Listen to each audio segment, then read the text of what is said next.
Jiu-jitsu by day, Energized Show by night. Okay, here we go.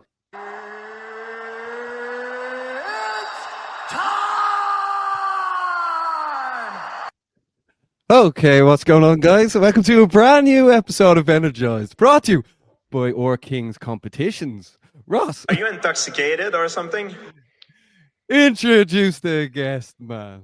Today we are being joined by one of the most menacing men to ever step foot inside an MMA cage. He is Oktagon's own Denis the Menace Frimpong. Denis, how you doing, bud? I'm good. Always good on a Monday morning.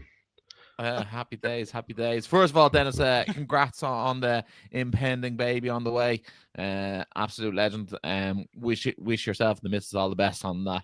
Appreciate it, lad. You must be excited for fatherhood. Very excited for fatherhood. Very excited for just my 30s. I'm 30 now, so excited for the 30s. Excited for the next few fights. Excited for just the next decade of life. You know. Congrats, bud. You only look 29, but also, do you know if you're having a boy or a girl? Yeah, I'm having a boy. So Project John Jones has started already. I'm already doing pads from inside the womb and all. If you want to call him Energized, like that sounds like a great name to me, doesn't it, Rob? Maybe a middle name. Maybe as a middle name. But Denis, come here. Obviously, you've gone viral in recent times. You've also been terrorizing people on the socials. Tell us this. Has life been crazy the last few weeks? It's slowed down a little bit now, thankfully. Yeah. But yeah, definitely was a bit mad there for a while. I'm still getting like just randomers messaging. Like if I go on my Instagram message requests, mate, it's fucking mad. Obviously the whole thing with Paddy. Paddy has like a bit of a cult following, and there's like people from Mexico that like are messaging me being like, "You fucking cunt," and I'm like, "Who are you? Like, what? You took the time out of your day to message some randomer in Ireland that you don't know, in the UK that you don't know, from Ireland," and like, I don't know. It's mad. I just look at it like most of these people probably wouldn't say anything because it's not fighters that are saying it to me. It's just random fans. Do you know what I mean? So yeah. Absolutely, and tell us this, Denis. Obviously, you're good friends with Chem, and obviously Paddy and Chem trained together and stuff like that.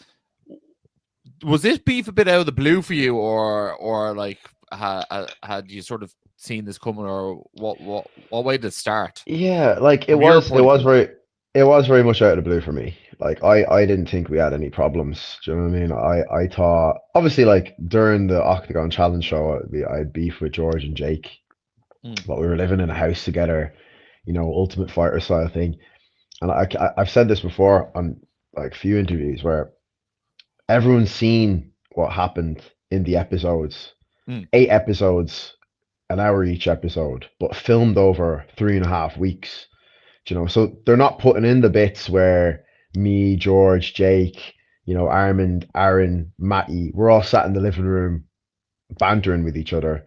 We're all sat in the living room playing Mario Kart together. We're all going out for food together, eating chicken wings together, and like having a laugh with each other, being friendly. They don't show those parts. They only show the parts where but no one wants to see that. Yeah, do you know what I mean? No one wants to see that anyway. Like, but obviously in 3.5 weeks of living with people, like even in 3.5 weeks of living with someone that you're not meant to be fighting in a cage during that period, you know, there will be periods where you argue or you have issues. Do you know what I mean? Like it's pretty standard. Like, so it was a bit of a mad scenario, but I didn't think there was anything after the fact. Like after me and George fought, I thought that was it. Obviously, Paddy harbored some negative feelings towards me since that. He sort of broke it down on his vlog on his YouTube that he held feelings from that, and then like obviously he started commented on a video, one of my finishes. We started going back and forth in the comments, and you know, Shem was trying to be a peacemaker in the whole situation, but it got to a point where it's like, we both have egos. Like me and Paddy both have egos. Every fighter has an ego. And he pushed my buttons. I obviously pushed his buttons, and it got to a stage where we're like, right, we're just gonna have to have a scrap. Otherwise, it's gonna be a thing where if we see each other at a show or something, it's probably gonna kick off. And I would rather it just be done in a controlled environment in the gym. We have our scrapping and we shake hands afterwards, and we don't get barred from going to Cage Warriors or something. You know what I mean? Yeah. And for you, is that are you considering that beef settled now? Yeah, it's done. Like it's done. We had our knock. Like I got a good experience out of it in like having a scrap against a top 15 UFC fighter. So, I didn't think I looked too out of place on the feet either. The beef benefited nearly everyone all around. Like obviously, it got you more name recognition against like one of the most well-known fighters in the UFC. It got Paddy some content for his blog, and then like I suppose it's like MMA fans around the world. Like it was like the most talked about thing that day. So like I think that whole weekend it was probably the most talked about thing, wasn't it? And like there was no UFC on for a few weeks, so everyone needed something to watch and something to talk about. Also, I feel like it sets a good precedent now where like, we can show that if you have an issue with someone, you can just go and like, have a scrap against them. Do you know what I mean? Like you don't have to like pick up a blade or like pick up a weapon or a gun and go ruin your life, ruin their life. So yeah, it was an old school. I don't know. Maybe it's like an old school thing. Like obviously me and him are the same age. We're both 30. We come from a generation where like if you have an issue with someone, you go and like have fisticuffs and then shake hands afterwards, and maybe you're even mates afterwards. You know what I mean? So yeah, that was one thing. That was one thing from Paddy's vlog that he said at the very end. The way it's like you don't need to use a weapon, and like it is actually good for people coming up because like there's not a lot of crime going around and people carrying blades, etc. And I think it actually worked out pretty well. Like I mean, look, the two of you get to live the rest of your life. Like obviously, Paddy's a new father. You're about to be a father. Energized Frimpong, but I mean, like, look what's happened from it now. Yeah, exactly. And now, as well as that, look, there's going to be a lot more eyes on my next fight now. So I go put a spectacular performance on this next fight, then that that gives me more momentum then going forward.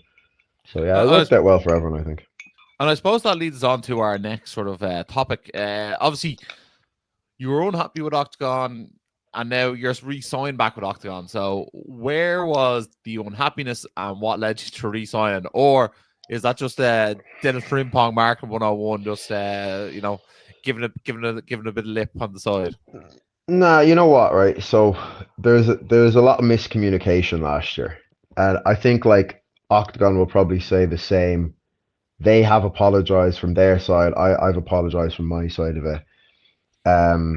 They just weren't in communication. There was a lack of communication between us, and that led to a breakdown of our actual relationship. As well as that, there was a third party involved in my side of the negotiations that is no longer involved, that I believe caused a lot of the issues. Yeah, like obviously the reasons I was unhappy were obviously not getting fights and not getting fights often enough. Where as I say, this is my livelihood.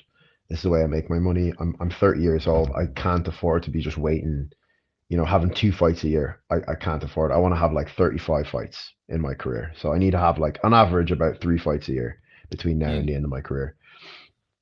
And once that third party was removed from the situation, we reapproached Oktagon without that third party. Things went a lot more smoothly. Egos were put aside, and we started talking from a business standpoint rather than from like an emotional standpoint. And obviously, I'm sure the viralness of the Paddy thing probably didn't do any harm to the negotiations. I'm sure Will Fleury winning becoming the first Irish champion in Oktagon didn't do any harm to the negotiations. So hopefully I'm champ status as well. Exactly. So I would say that I opened the door. I like nudged open the door as the first Irishman to win a fight on Octagon. Early last year, and then by the end of the year, we've had our first Irish champion. And I think, once he gets that double champ status, there's no reason for them not to come to Ireland and do a show in Dublin. And I've never fought in Dublin, so it would be a good homecoming, I think. Hopefully, I get a little run now, go on a bit of a tear, and start looking at running at that lightweight championship belt myself. Yeah, obviously, Dennis, you're going in now, fighting a German lad in Germany, and Robin Frank. He's 5-0, so obviously, like, probably a bit of hype behind him. So I assume he'll have a lot of fans going in this one. But no harm in you being the villain. Like, it's a role you're probably used to playing, especially in Octagon. So I can see this one being interesting. Do you feel like there'll be, a typical Denis Frimpong build up into this one? Yeah, absolutely. I've been doing a few jabs towards him just to see how his reaction is. He's already blocked me from tagging him, so I just think Frimpong already, is that it? Already, mate. The mind games have already started. I just think Germans, like, let's be honest, Germans don't have a sense of humor. They don't know how to banter. They're a bit stiff, in terms of like being able to take a joke. So I like, what's he gonna do when I'm at the press conference a few days before the fight, and he can't block me then? Do you know what I mean? He has to listen to what I have to say. So yeah, it's gonna be a long day for him. It is. He's actually from Stuttgart as well, so he's like a proper hometown boy. I can expect probably a hostile crowd, a lot of boos. That's just like, it just spurs me on that. I also think that I have experience fighting in arenas with Oktagon, experience walking out to that sort of a crowd, that sort of a show. He doesn't. I think he'll crumble under the pressure a little bit, the expectation from the home crowd of him having to beat me, especially after, like, I've been abusing him for a few weeks, verbally and stuff. So yeah, I can't see any way for him to come out of this unscathed. Yeah, well, that's why you have to make sure to check out Denis Frimpong against Robin Frank at Octagon 68 on the 8th of March. Dennis, like you said, you were previously in this arena, holds 15.5 thousand people. Like, what was it like last time you were there? The energy was immense. Like, I was there last year. They flew us all out for the build up to the Birmingham fight, because that was in April. I think it was March last year as well, wasn't it? So yeah, we went out there. We were all cage side. The energy was sick. It was sold out, 15,000 people. Christian Youngworth had like the best walkout I've ever seen live. Like, it was intense. It was like on par with Peter Queally walking out in the 3 Arena, like, I would say. Like, the energy was this was mental. Like, it was like 15,000 Germans singing in German. It was a bit intense, to be honest. Like, and Christian Youngworth is like a star in Stuttgart as well. So I'm hoping that, I'll get a lot of boos walking out, and that Franklin will get a lot of cheers. And then by the end of it, when I've knocked him out on the canvas and he's there unconscious and I jump on the cage, that people will be cheering for me. So I wouldn't be like you to say something like that, Dennis. Wouldn't be like you. Dennis, obviously, like, you know what I mean? You're very good at getting the eyes on your fight. Is this something that you strategically do, or does this come naturally to you? It's just your personality. It is who you are. I think that it's a bit of both, probably, but I am naturally a performer, I think. Like, for me, it's not only about like winning or losing. It's about the performance you put. I don't even mind losing a razor close decision if I've put on a good performance. If the walkout has been perfect, the energy going in has been perfect. During the fight, like I'd rather lose a razor close decision where I've had a scrap against someone and the crowd's been entertained, it's been back and forth, than win a fight where I've just held on to the guy in the cage and kneed his thigh and given him little foot stomps. Like, no one wants to see that. Do you know what I mean? This is the entertainment business. We're not here to hug each other and that. Like, yeah, for me, it's about the highlight reel. It's about the entertainment of the fans. Like Gladiators back in the day, you would be spared. Your life would be spared if you were an entertaining fighter. You know, people would give you the thumbs up and say, listen, let him live. He's entertained us. He's entertained the crowd. You know, it wasn't really about like winning or losing. I suppose one thing that's like important to like make people care is either they love you or they hate you, but you make them feel something. And I think that's where you come into it, Dennis. You know what I mean? Whether you're the hero or the villain, you know what I mean? You make them feel something. And I think that's what like sets you apart from a lot of people. Like I'm gonna say like this earlier on in your career. One thing that's like I'm sure really annoys you, and something that like makes people like me and Baz's job harder is the way Tapology constantly changed your record.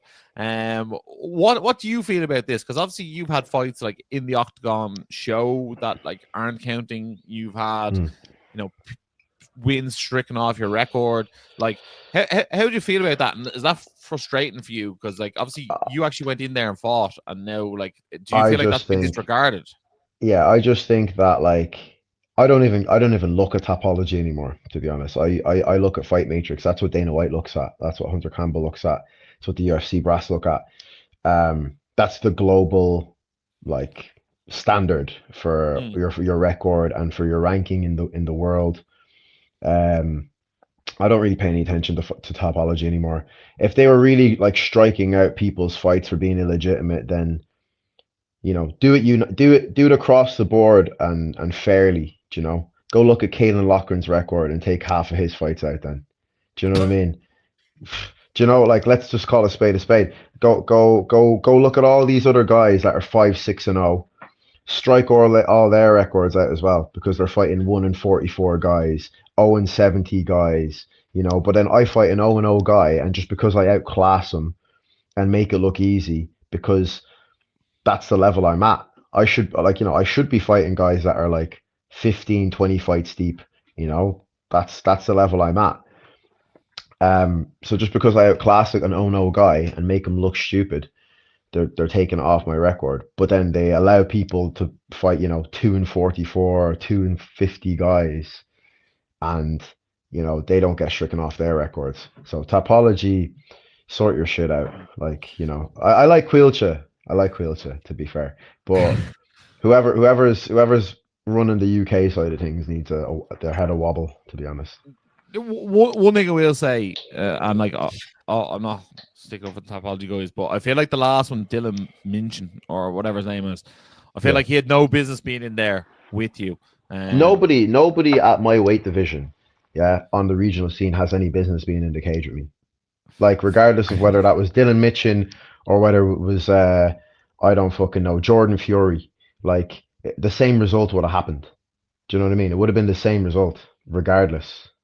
Do you know what I'm saying? I do think, I think the circumstances of that one, that it was last minute replacement of, like, you know, Manchester top team were heavily involved with, like, arranging the show. I felt like that made things look more sinister for you guys. Not saying it was more sinister, but like from the outside looking in, that's the sort of perception that would have been seen about it. And I think you know, other show promoters get that as well. So like, look, at the end of the day, like, you have a baby on the way and you have to provide for that baby. And if you don't fight, you don't get paid. So like, exactly. You know what I mean? Like, I don't think it was necessarily the wrong thing to do. Do you know what it is, right?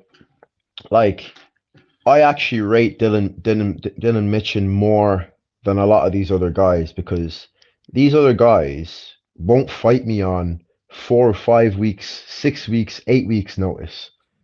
Do you know what I mean? Yeah. I was meant to have a fight against Billy Adams on FCC. We were planning to have a fight on the 1st of March. This was being planned in like December. And everything was getting sorted. Mysteriously got injured, broke his hand or whatever.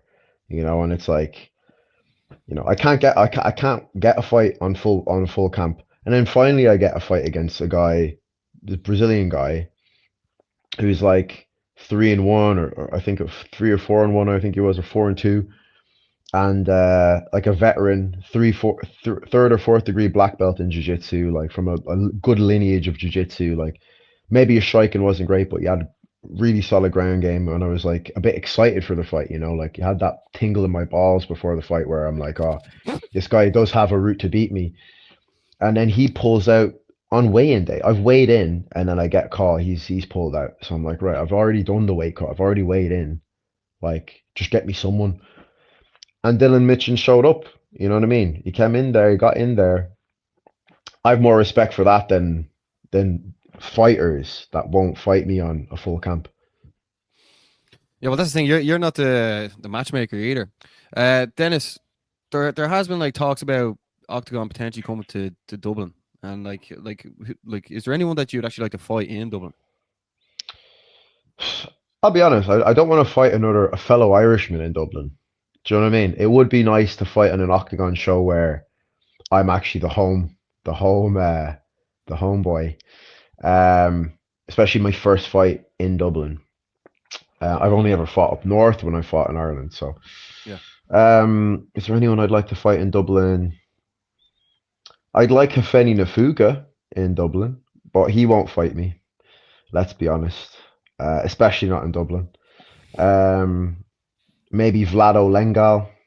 That could be a nice one if he's back up to lightweight. Yeah. Now, to be honest, I'd like any German or Czech guy or Slovak guy, you know. And I'm sure that a few Irish guys will get signed to Oktagon. But if I was to fight an Irish guy in Oktagon, I'd want us to fight not in Ireland. Do you know what I mean? I'd like it to be a case where like we're a title contenders. Let's say Dara Kelly got signed to Oktagon. I don't know what's his situation with Bellator or PFL is. But like, let's say someone like Dara Kelly got signed, or like, you know, and let's say we had to fight. I'd want it to be a thing where it's like it's a number one contender fight, and we're fighting for that because we have to fight at that point. Not like we're just fighting for the sake of fighting. Do you know what I mean? I've spent my whole career fighting Irish and UK lads. So I wanna go conquer some European lands now. Would you like maybe like an Ireland versus the rest of Europe type of scenario? Yeah, that would be sick. Like maybe like if there was a card in Dublin, ideally a load of Irish lads on the card, you know, Irish versus an English guy, Irish versus a German guy, Irish versus a Czech guy, Irish versus a French guy. Do you know what I mean? Like that would be sick. I think that would be a great way to do it. Well, I actually think if you did Ireland versus the UK in Ireland, I think like that would actually be the best way to sell the most amount of tickets, because I think that would be the best way to actually promote the card. And obviously you get UK fans, like it's an easy travel to Dublin. Yeah. And then also like with that, like get Paul Hughes cage side. Yeah, like not even that. Like, you know what I mean? Like you have obviously Will probably should defend his belt in the main event. Then you have Shem, you have yourself, you know what I mean? Like there's loads of other like young Irish fighters who you could sign who like aren't signed to, like Gary Rooney. Yeah. Gary Rooney. Got James Gallagher's a free agent now. Yeah, exactly. Even like the likes of Brian Manning. I think Maga Zurabov would be a good shout. Graham Sheen's making his pro debut on Cage Conflict. You know what I mean? Like and like trying, you know, target a few of the gyms around the country to get someone from each gym, because each time you get someone from a different gym, you basically bring that entire gym to that fight. You open the door. Yeah, you open the door, isn't it? You open the door. Well, like if you put Brian Manning on, just say Oktagon Dublin or whatever, that's probably 200 tickets sold before you even like walk out the door in the morning. You know what I mean? Because like you're gonna get 200 people from Cork coming up for that fight, just for him alone. You know what I mean? Yeah, so 100%. I don't know. It just makes a lot of sense. But again, we'll see what they decide to do. Yeah, Dennis, you're competing on the 8th of March. Who are you going to have in your corner for Oktagon 68? I've got Carl Prince in my corner anyway, and then I believe one of the lads from the gym, Daniel Holt.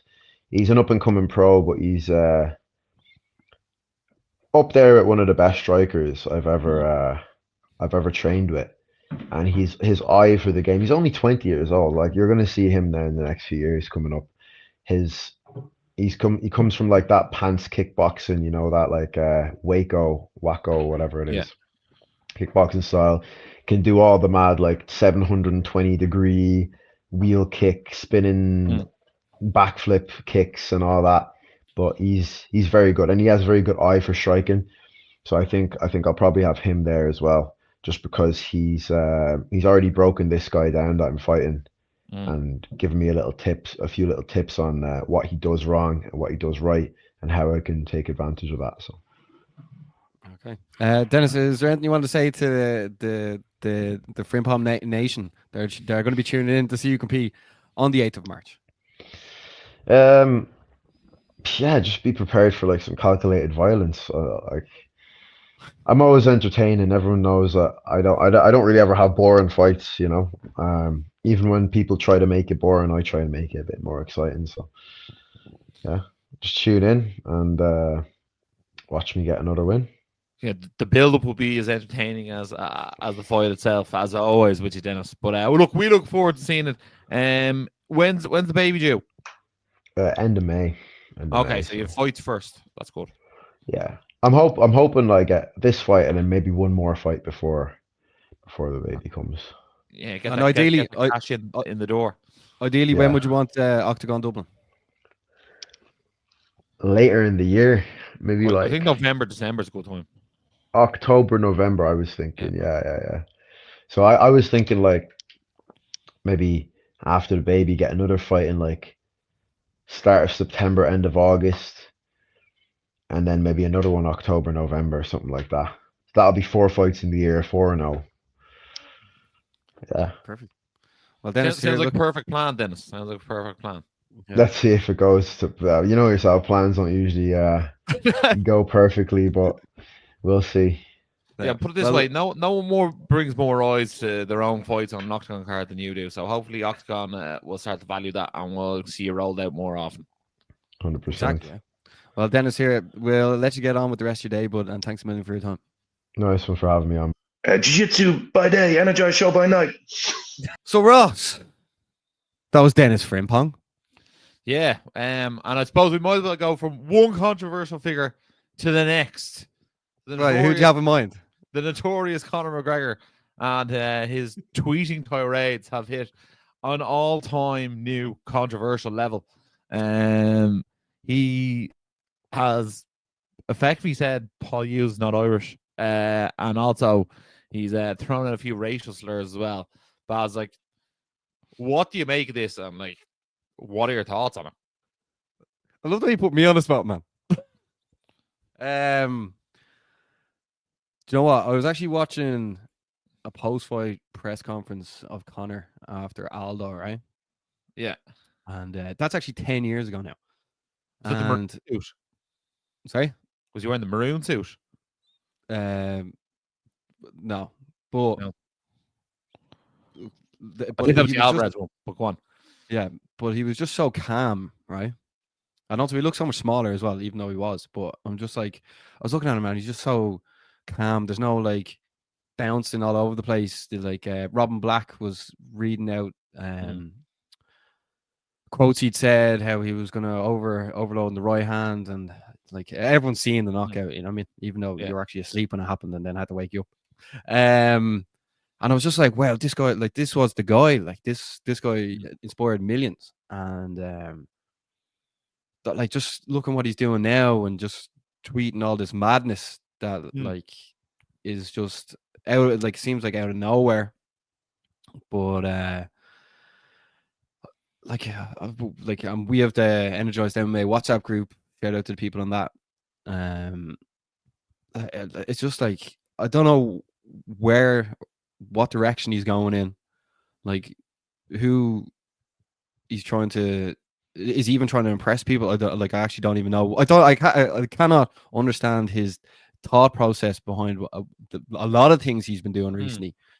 Like Will Fleury was just on Off the Ball, the news talk show, like explaining how like Irish MMA isn't seen as a sport. It's not seen as a sport in the country, and the way certain people do certain things, it puts a bad light on it. As you know yourself, Ross, covering the sport, like we try and bring the best, the positive news, the positive. Now, in fairness, we just had Denis Frimpong on. Shout out this. But I mean, this sort of stuff, it puts a shadow, dark shadow over the scene, and like, look, it is just really disappointing to see. Like, obviously Connor's his own man, as so are we. So like what he does is nothing got to do with what we do. And some people in this country are doing amazing things, whether it be the fighters themselves, the coaches, even the people that go to the events, the sponsors. Like this affects a lot of things, the way Conor is doing these outrageous tweets. I think he obviously understands that like some of these tweets are so erratic that like he ends up deleting them, but like people are constantly refreshing his page. So if he puts anything out, they screenshot it, it goes viral. It goes viral all around the world. Like once, Yeah, like, I actually think sometimes when you delete them, they go more viral. yeah, but like 1 second he's slating Khabib's family, the next second he's giving out about the government in Ireland.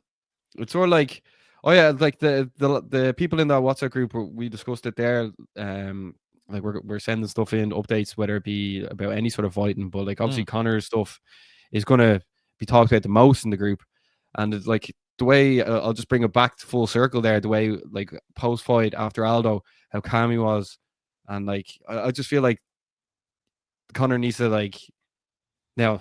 Like, who am I to tell Conor what to do? But I just feel like a good advice from myself to him would be take a month off. Like just focus on training and trying to improve yourself, because like a lot of what he does impacts a lot of things in the country. And like I think it'd be a great idea for him to like take a month, just committed himself to training for a month. Try and do like, see the way we just had dry January. Let's do a dry February. Like it's the shortest month of the year. I think it would work wonders. And I think after a month, he can look back on what he's doing and take the good and take the bad and decide which one he wants to continue doing. Because a lot of people want to see the old Conor back. Yeah, I just think like he's always been a controversial figure. He's always said stuff that has been controversial, and like, you know, that like it's probably a bit too far, but like because of his personality, probably give him a bit more leeway. But I just think like dropping like the N word is just like so unacceptable. And like if he wasn't happy with the way Paul Hughes spoke to the Nurmagomedovs, fair enough. But like to tell him, you know, to take that flag off his back and like refer to him from being up there as in Northern Ireland and that he's not Irish, I just think those two things are like just like blatantly untrue, that he's not Irish, and just also just like the height of disrespect. And especially like, you know, if you take Derry as a county in segregation in the history of like the Troubles and Ireland, you know what I mean? Like it's probably, I don't know whether one of the most controversial or one of the most affected counties Ireland has, if not probably up there the most affected area with Belfast in terms of areas that have struggled with the Troubles. So look, Paul Hughes obviously reps that Irish flag everywhere he goes. It's nearly from his Cage Warriors days all the way into his PFL / Bellator days. He's had that Irish flag, and at the end of the day, to try and take that Irishness away from him is just pure plain wrong. And then I just think like dropping the M bombs and stuff like that after the fact is just not for me, you know. No, don't think it's for anyone, to be honest. Yeah. The thing is, where does it go from here? Like, does it keep going in this direction, or will it go a different direction? Like a predictions time. I don't know. I think like I think at the end of the day, I think he's needs to get off the drink effectively. So like that, and whatever else he's taking, if he is partaking in the extra supplements, and like I said, I think like he needs to get clean for a while and start living a clean life, and then like really reflect on what he's doing and what he's saying. I think he's hanging around with like too many of these like Nigel Farages and whoever else, and like they have such an your view on the world. Now he's taking this view on the world as well. When I think Conor growing up in terms of like as in like his rise, he was so pro Ireland and pro this, and like yes, he does take shots at the Irish government, and like sometimes like I don't disagree with what he says, but at the end of the day, when he goes off and then drops N words and whatever else, like regardless whether he's right or wrong, it's just going to be seen as noise. So I think like if he goes, you know what I mean, like he probably needs help. He probably needs people around him stop saying yes to him all the time and like being like, oh jeez, I think that's a terrible idea, So until like those people around him like start like telling him his actions are wrong, you know what I mean? Like he's just going to continue on doing what he's doing. Yeah, the thing is, the difficult thing for him right now is he's still promoting Forged, and he's traveling all around the world. Like, so that's going to disrupt any sort of training that you have going on. But like, he's the one himself that like partying is bad for the soul. Like, I know that's sort of a loose quote that he said, but he says but when he was on his rise, so he knows himself, and like everyone knows, like. Look, we were out watching the Ireland game over the weekend, but like that was the first time we've been out in God knows how long. You know what I mean? Like since this year, I think it was the first time we were out this year. Whereas like that's what makes it like going out enjoyable when it's not every week. It doesn't need to be every week. Like now obviously there's younger people listening to us and they're like they probably be out every week, but like that's more.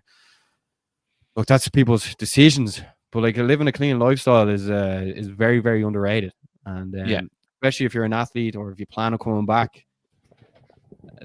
If he does plan on coming back, like obviously he was at the Trump inauguration and telling the Logan Paul and Jake Paul he's going to fight them too in KSI.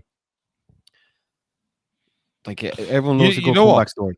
The truth of the matter is, I'm sure you're the exact same. I'm like sick of someone starting a conversation off and being like, "Did you see what McGregor said?" I'm just like, oh here, just like stop. Like I'm just like.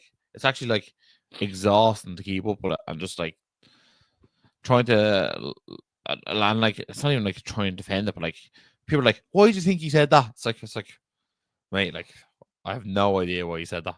You know what I mean? And like Will Fleury was like alluding to, like I think at this stage, like the rest of Irish MMA is just trying to like make a living and like try and show the best version of themselves. He's already made his living and then some, and now he's just going on these like tirades online, you know what I mean? Like, and a lot of them will make no sense, you know what I mean? But no, that's very well said. Like the rest of the scene is trying to make a living, like whether it be people putting on the events. Like I mean, you have like some Irish events that are coming up. I have them written down here. Like the likes of your fighting championships going down the 23rd of February, like Decky McLean, like putting on pro fights.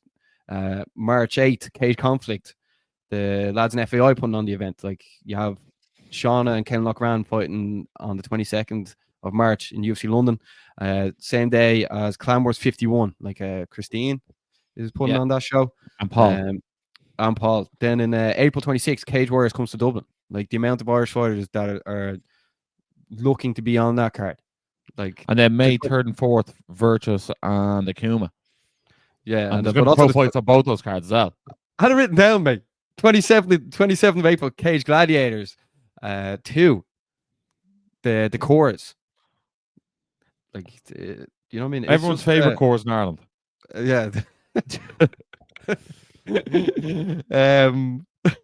Yeah, but that's what I mean, man. Like, I mean, look, man, Irish MMA is absolutely like booming on this island at the moment. Yeah. There's more pro fights on this island now, I think, than there's been in years. And I think the amateur scene's booming, and the talent coming out of this country is absolutely exceptional. And everyone can't wait for it. You know what I mean? Like, at the end of the day, like, yeah, okay, maybe on the UFC front, we're not as successful as we once were, but like I think that's starting to change. Obviously there's big fights coming up in London. Reece McKee's booked in April, but like we have Will Fleury who's gone for champ status in Octagon. We have James Sheen who's Cage Warriors world champion.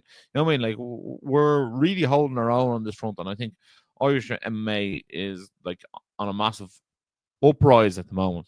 And I think, as I sort of alluded to, like it would probably help if, you know, people like Conor and Ian Gary, we're more shouting down for these fighters a bit more. But at the end of the day, we can't make them do that. So like, we're just happy enough that like Irish MMA is in a good place, I suppose. But it would be helpful if someone like Conor McGregor was, training hard and booking fights as opposed to partying hard and sending out tweets. And then, like that's my take on it. Yeah. So if you have any other takes, let us know, because who knows what could happen next week. Exactly. But also make sure to like and subscribe and tell a friend, because we are here every week. Ross, there is some other news going around the world. The UFC returned over the weekend in Saudi Arabia. What a time, by the way! It was absolutely, it was amazing. Ireland got the win in the rugby, and then the UFC was on the same time. In the main event, Nasruddin Imavov defeated Israel Adesanya. Ross, we both predicted beforehand that Israel Adesanya would get the win, but he was knocked out by Imavov. Where does Adesanya go from here, Ross? Yeah, well, look, he was doing well in the first round. I thought he won the first round, and then he just got caught. I don't know whether, it's hard to say. Is his chin there the way it used to be? I don't know. But I actually think what could be a great fight, style-wise, would be the co-main event winner in Michael Venom Page versus Israel Adesanya, the main event loser. Because I think, first of all, I think that style-wise, that makes a great fight. I think MVP, a win over Izzy, would be huge for him. Also, like, I feel like MVP just fought this one fight at middleweight. I don't think we'll see him staying at middleweight. But I do think like, neither of them really uses their size as an overpowering factor in a fight. So I would say MVP is an option, but I also think like Adesanya versus Kevin Holland could be a good option as well. I think they're the two fights that I'm like, right, that's a good litmus test to see what's left in the tank for Izzy. Yeah. Kevin Holland will be taking on Gunnar Nelson at UFC London as well. Ross, if Israel Adesanya was to move up to light heavyweight, who do you think he could take on? I just don't think that's a good idea for him, to be honest. No? I think like, if his chin's not great, I think going up and fighting someone like larger is not a great idea. And also, like, I don't think he bulks well. Like we saw against Jan Blachowicz, how like Jan just used the size against him, and I just feel like this is not the best option. Realistically, like, I feel like Izzy could do a lot of things outside the sport as well and be like very successful at them. You know what I mean? So I'd like, if he only has one or two left in him, like, so be it. And then I have to ask you, who would you like to see Nasruddin Imavov fight next? Well, I think considering we're getting like Dricus du Plessis versus Sean Strickland, like, that cuts a lot of the vision out. I think like the main person you'd really probably look at is Hamzat Chimaev, although I feel like he is sort of he's really sort of promised the next middleweight title shot. So it'll be very interesting to see what they actually do there. So yeah, I think maybe him against is a Chow Borahia. Is that how you say it? Yeah. Yeah, maybe him against the guy with the glasses. That actually is a different guy. No, he wears the geek glasses. Yeah, that's not Chow Borahia. Yeah, someone it is. Else. Oh, I'm thinking of. Sorry, he's also part of Fight Nerds. I was thinking of. I think he's a neck tattoo. He says like, I think he says like free speech. Sorry, I was actually thinking of. He was the welterweight one, Prates, who's also part of Fight Nerds. Sorry, that's who I was thinking of when you were saying that. Jeez, they're both part of Fight Nerds. Biggest casual in the game, they say about you. Man, Fight Nerds, Fight Nerds for life. You know what I mean? Absolute gym and a half. I just see Prates as like the Fight Nerds guy. So Prates, like, he was just in the main event there recently. Yeah, exactly. But he was called he's when I say Fight Nerds, I think of him. That's just was he in the main event against who was that? Was he from Mearshart or something in the main event? Oh no, it was Neil Magny. Yeah, he knocked out Neil Magny. Yeah, biggest casual in the game, that chap. Yeah, I think like his last 5 fights have all been knockouts in the UFC. So like, fair play to him. 5-0, Yeah. 5 knockouts. Not easy to do. Yeah, I think he was 4-0 last year with like 4 performance bonuses as well. Like he's an absolute beast of a man. But yeah, Kel Borahela I think is like 17-1. So like, why not do him versus Imavov? Because at the end of the day, like I think Hamzat's going to fight for the belt next, so they might as well like put them down the road and make that like a number 1 contender fight for after Strickland versus Duplessis and after Hamzat. Well, then that sort of segues nicely into this weekend's UFC card, Ross. UFC 312. Dricus Duplessis is taking on Sean Strickland for the second time. That was a very fast pay-per-view turnaround, no, from 311, or is that just me? UFC 311 was on January the 18th. Yeah, so like that's only what 2 weeks between pay-per-views, 3 or weeks. 3 weeks. But yeah, it was short. I knew it. But yeah, a bit of a funny pay-per-view because obviously probably not the best in terms of name recognition. But I suppose your co-main event and main event are 2 fights that people will be very, very intrigued in. Obviously, Wei Li Zhang is fighting Tatiana Suarez, and that's for the strawweight title. Obviously, Tatiana Suarez was out for a while with injuries, but like she is an absolute wrecking ball of a fighter. Obviously, she's 10-0.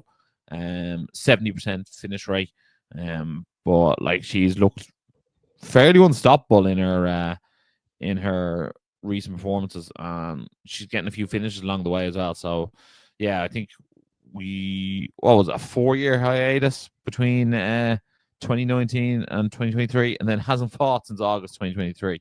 But now she's getting a title shot. It was a neck injury, wasn't it? Yeah. So she hasn't fought in over a year, coming in for a title fight against possibly like the baddest woman on the planet. Realistically, Wei Li Zhang is an absolute monster. But I'm looking forward to that one, Basmo. Yeah, well, my shout was that Tatiana Suarez could potentially be champ. Yeah, I wouldn't doubt it. I think like she could definitely go up to flyweight. Win both belts. Obviously, Wei Li Zhang has beaten everyone in the UFC, not named Rose Namajunas. So, will be interesting. I think whoever wins here could be touted to go up to flyweight and fight for that belt next. To be honest, because if you beat Wei Li Zhang, like that's absolutely sensational. The only thing is, I think we're waiting for Shevchenko versus Ferro to be made. And then what about who do you fancy for Dricus against Strickland? I think Dricus is going to win. I feel like both these fighters, like, if you actually watch them, like, skill for skill, you're like, how are these two the best? Type of thing. You know what I mean? Like, I was looking at Sean Strickland's like record the other day, and it was like 24-6, and I was like, it feels like he's 29-6. Oh, 29-6. Sorry, like it feels like he's like 18-10 or something. It just like his the way he fights, and like even if you look at his last 2 losses against Dricus Duplessis and was it Cannonier? Yeah. I feel like you could argue that he won those as well. So it's very interesting because like his fight style is so one-dimensional. Strickland, and like did he move up a weight division against Cannonier? Oh no, was that middleweight? Okay. No, but he's definitely fought light heavyweight before. But yeah, I suppose like he's a very odd fish as well. So like Strickland is he's going to make it interesting. The post fight or pre-fight press conference is going to be very entertaining. And then Dricus Duplessis, like people constantly say how like sloppy he is, but at the end of the day, like that sloppiness has got him to a world title. So look, I'm looking forward to it. I think it's going to be an absolute barn burner. The first one was an unbelievable fight. And let's see who was a bigger dog in them, because I feel like that's what's going to come down to in this fight. Yeah, I'm actually. Do you know what? Remember, Dricus said that once he got nose surgery, he was going to be even better. Like he actually wasn't messing. Yeah. Then, so like that's this Saturday. So like looking at the card's not actually amazing to be honest, but the main event, the co-main, like sort of are carrying it a lot. Then there's a couple other things that we just want to go through before we wrap things up in the Irish MMA scene. Over the weekend, Roy Keogh won at Hexagon MMA in Nantes, France, and goes 2-0. Ross, anything to say about Ryan Keogh? Yeah, you got the first round rear naked choke win over in France. I feel like first time he fought in Hexagon, his opponent popped for a PD. So I felt like this was almost like a re-debut in a sense for him. But I must say, like physically, like in condition, like seeing at the weigh-ins, like he looked in phenomenal shape. So yeah, shout out to Ryan Keogh.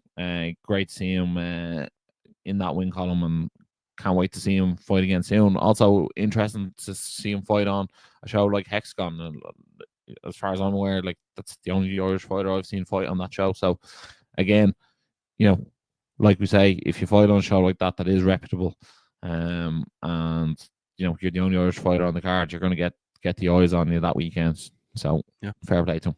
Someone who I think Oktagon or LFL should be probably looking at, or Cage Warriors. Yeah. Then also Polaris goes down this weekend as well. Zara Di Tofano, sister of Mario Di Tofano, will be competing on that card. And then this weekend, Eternal 92 goes down to Sydney, Australia. In the main event, Stephen Costello, who we had on the show last week, so make sure to check that out, is defending his Eternal welterweight world title. And also Alan Philpott will be on the card as well. Ross, what are you expecting from Eternal 92? I'm expecting the Irish to go 2-0, baby. Stephen Costello to defend his Eternal belt, and Alan Philpott to pick up the win. I can't wait to see it. And that's live only on UFC Fight Pass. Exactly. You won't pay us any money anymore. Ross, another fantastic show. Yeah, next week we will be looking ahead to more UFC action, and also we'll be discussing all the action from what goes down this week in the UFC 312. Ross, is there anything you want to say to the people tuning in every week and are so loyal to the Energized Show? Just make sure to like, share, subscribe, and as always, stay energized. Jiu-Jitsu by day, Energized Show by night.